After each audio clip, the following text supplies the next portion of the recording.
Bonjour, je m'appelle Andrea. Moi, je suis Luis. Et moi, je suis Caroline et nous sommes tous les trois en Master Management et Commerce International, échange avec l'Amérique latine.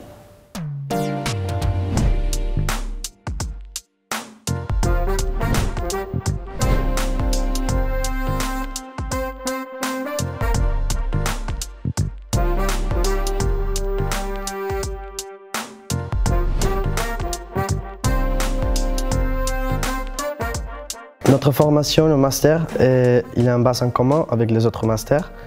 Et on a des cours qui sont suivis notamment pour des autres étudiants des autres enseignements, et notamment les droits, la comptabilité, et le management. Et voilà, c'est la base. Ensuite, on a notre parcours qui est Amérique latine, qui reprend tout un tas d'enseignements en rapport avec les pays d'Amérique latine, notamment du droit, des langues, puisqu'on voit aussi une troisième langue qui est le portugais, des cours de civilisation et de géopolitique. Donc nous, ce qui fait l'attrait de notre master, c'est qu'on a beaucoup de cours en langue étrangère, donc en espagnol. On a du portugais, de l'anglais, donc toutes les langues du continent d'Amérique. Et on a beaucoup de profs aussi qui sont natifs de là-bas, du continent, donc c'est assez enrichissant parce qu'on a une vision vraiment réelle du pays, de ce qui se passe là-bas. Et également, quelque chose un point positif, c'est qu'on a 2 stages, donc en Master 1 et en Master 2, des stages longs qu'on doit réaliser là-bas en Amérique latine, ou également en Espagne, mais ils nous incitent plus à partir là-bas pour vraiment avoir notre propre expérience dans le continent, sur le continent d'Amérique latine. Moi, j'ai fait un DUT technique de commercialisation à l'IUT du Havre.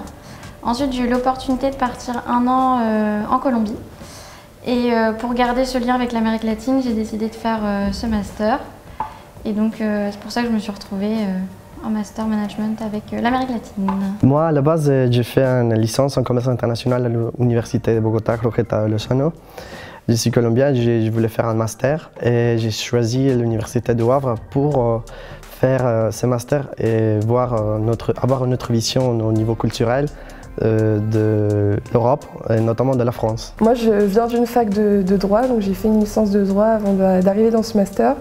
Et pourquoi j'ai changé? J'avais envie de changer de voie, je voulais voir ce que c'était le commerce, et puis plus particulièrement le commerce international, orienté vers l'Amérique latine, parce que j'ai toujours aimé l'espagnol, et ce qui me plaisait dans ce master, c'était qu'on allait aussi apprendre le portugais et reprendre l'anglais, parce que moi je faisais plus d'anglais, donc c'était vraiment le côté des langues qui m'a plu. Et puis bon, l'Amérique latine, c'est un continent qui me plaît aussi.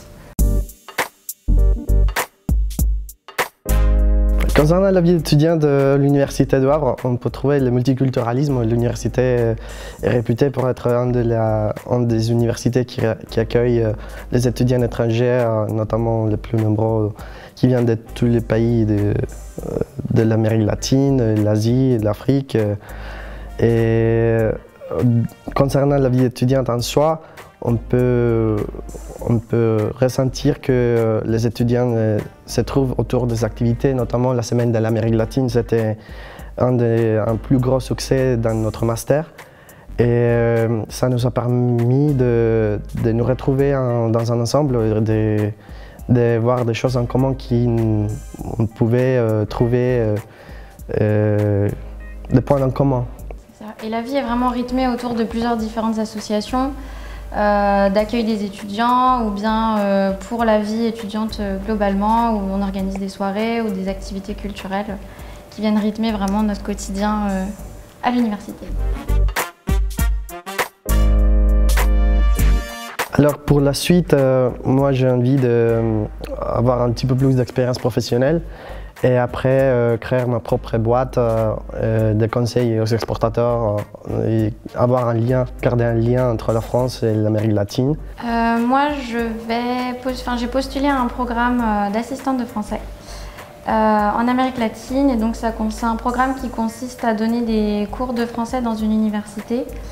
Donc j'ai postulé en Colombie, c'est un programme qui dure environ 1 an. Moi j'attends de voir comment va se passer mon stage, mais sinon J'aimerais bien trouver un poste qui puisse lier ma formation juridique et ma formation actuelle dans le commerce. Donc pourquoi pas travailler en tant que conseillère pour les entreprises internationales à l'export ou à l'import, que ce soit en France ou là-bas. Donc plutôt quelque chose dans le conseil aux entreprises en général.